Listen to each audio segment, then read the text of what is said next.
Hi, it's Wendy at the library.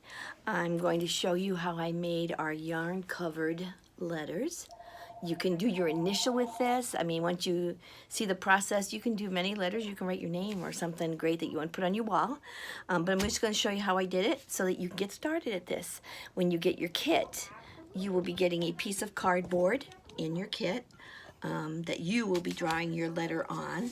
You'll get an assortment of different kinds of yarns.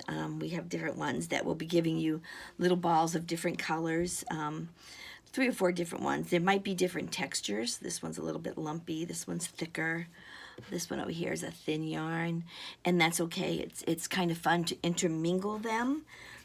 If you can see in here, we have variegated colors, solids, and we mixed them up a whole bunch. Some thin ones down the bottom, but thicker here. So, and on the back, we just made a little loop, and in the middle of where we were going, the middle of our letter part when we were going around, we glued that in also. So it just makes a really cute little wall hanging. And I'm happy to show you how I did it. So when you write out your letter, you want to make a nice block letter. You can see how I did over and over and over, trying to make the same thickness on each side. If it's a really obvious letter like this, that you can tell how there's thickness. And I just kept trying to see where I wanted to go. So now I know that I need to come up here. So once you get your letter set and how you want it, go ahead and cut it out. I would suggest large-sized scissors. They do work better than the children's ones that I have. There we go. And go from the other angle. Or, you know, depending on how old you are, if you want to get your parents to help you, or if they have a cutting tool that they think would work better, they can do that also. And make this a tinge wider on this side, I think. That's as far as the scissors would go there. So there we go.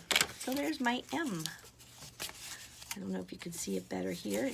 Now looking at it, I can see that this needs to come more this way. I want my point to be more underneath this point. So I'll discard my extra pieces here. And just to get started, I started on one. When I did my W, I started on one of these little legs of the lettering. I'm going to do the same thing with the M. I'm going to start down here though.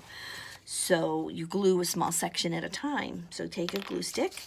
If you would like a glue stick with your kit, there will be a place on the registration to say yes, to give you a glue stick, and we'll pop it in. But if you already have a glue stick at home, we figured we would give you the choice if you needed it or not. Then that way we're not just sending out extra glue sticks if you already have one. But so take the glue stick, either your own or from here. And I usually glue like a 1/2 inch worth of space, and I do it on the back. Maybe the width of the glue stick is what I start out with. But I give a good amount of glue. I don't know if you can see the thickness of the glue on there. I want to see the white glue. And then I start with that. So let's just get started. Any color you want. I'm going to decide that this is my back. So I'm just going to start with my string, kind of on the back there, and wrap it. Not real tight, but a little snug because you don't want it to be loose and flopping around. Once I get a few strands, I'll take my finger and just push them together and push them down a little bit more. I do that after I start though, because if I try to get right on that edge at the very beginning, I kept messing it up. So do a few strands, go round and round, and then you can squeeze them together. And as you're wrapping, as long as you have glue underneath, it holds it there. And then you're ready to put some more. Do another width of your glue stick. And it is important to do both sides. When it gets a little bit puffy and loose on one side, it can disturb the front or something like that. So I just keep wrapping and eventually make my way up. And you'll see how it's not real tight right here. So I'm going to stop for a second and I'm going to squish them down. And when I squish it down, I want to make sure it's not wibbly wobbly. It's also nice to make sure that this side doesn't get way down low and this one's way up. I usually stop every time I get ready to do a new swath of glue, and I stop and make sure that my lines are snug and they look straight. And then you can keep going around and around. But so that's how I did my coloring. of my yarn, rather, my yarn wrapping, when I got to the point that I wanted to change colors of my yarn, I'll show you what I did. I always made sure my front looked good and it was secure. And then when I came to the back, I trimmed off just a little bit so that my yarn ends up halfway on the board. And then that way the next yarn can start right after that. So if I want to go from that color to this color, make sure I've got some good glue on both sides again. And I don't have to line up these ends, but I tend to put them right next to each other. And as I start wrapping, it kind of tightens up a little bit and they end up being right next to each other. I'll show you the back of my other lettering because some of them don't look perfect, but it's on the back and that's okay. So let me just wrap these and squish them down.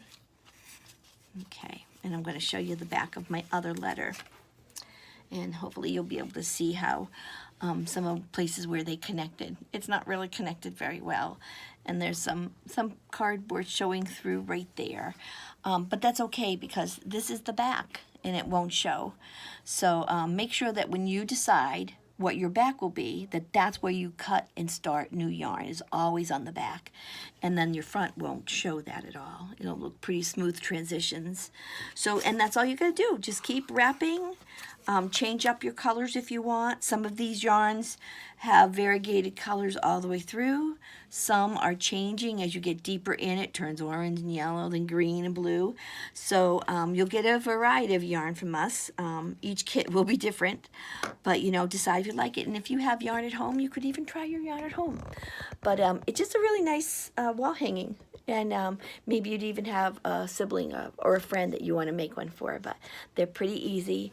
And it's just nice sometimes to sit and do something with your hands and create. So I hope you enjoy it, and we'll see you soon. Bye.